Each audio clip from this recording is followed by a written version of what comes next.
Commission দায়িত্বশীল আচরণ করছে না। আমি ইতিমধ্যে অনেকগুলো অভিযোগ করেছি, একটা রেসপন্স পাইনি, একটু দুর্ভাগ্যজনক। রেসপন্স আশা করেছিলাম কিন্তু পাইনি। এবং অনেক অনেক জায়গায় একটা অহেতুক কিছু ঝামেলা আমাদের করে ফেলেছে, সেটাই বলছি। এখন আর আপাতত ওই পর্যন্ত বলতে চাই, পরে দেখা যাবে কি। আমি তো আমার শঙ্কা আগে থেকে বলে আসছি, ইট ইজ নট নিউ। আমি প্রথম থেকে বলে আসছি যে অ্যাডমিনিস্ট্রেটিভ কু হওয়ার চান্স আছে।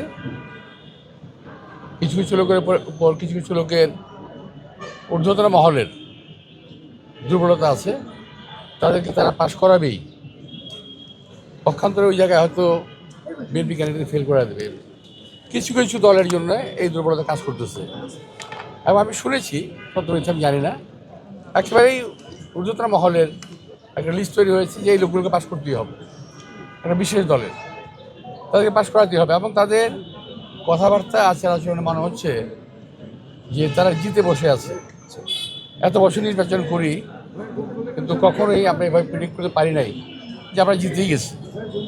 জনগণ ভোট দেবে, কাকে দেবে, কখন দেবে, কীভাবে দেবে, সেটা তো জনগণ জানে। কিন্তু আগে আমি কীভাবে বলবো? আমরা জনগণের কাছে যাচ্ছি, ভোট চাচ্ছি, জনগণ ঠিক করবে তারা কাকে ভোট দেবে। কিন্তু ওরা ফার্মলি বলছে যে আমরা জিতেই যাব। আবার অন্যদিকে সরকার একটা বিশেষ পাওয়ার বলেছে, ওদের তো সংসদে যাওয়া উচিত। একজন বিশেষ ব্যক্তি বলেছে, আমি নাম বলবো না, যে ওদের তো সংসদে যাওয়া উচিত। তার মানে হলো কিছু কিছু লোককে তারা পাশ করুক আর ফেল করুক সংসদে নেবে। তাহলে সবচেয়ে নির্বাচন তো মূলক নির্বাচন তো হচ্ছেই। আর কোনটা বলবো? মূলক নির্বাচন হচ্ছে, কিন্তু সঙ্গে পক্ষপাতিত্ব হচ্ছে।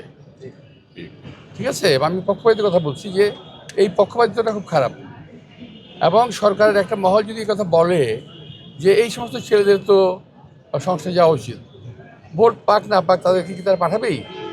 একজন প্রার্থীকে ফেল করিয়ে দিয়ে একটা ভুয়া রেজাল্ট নিয়ে তারা সংসদে যাবে? এরকম হতে পারে না। আপনার পুত্রের প্রশ্ন আমি কখনো মোকাবেলা করি নাই, তুমি যে প্রশ্নটা করেছো, তার মানে হলো যে তুই বোধহয় শীর্ষাচার বহির্ভূত কিছু মানে আচরণ দেখতে পাচ্ছ মনে হয়। আমার ধারণা তোমরা দেখতে পাচ্ছ এটা, আমি এভাবে কমেন্ট করবো না।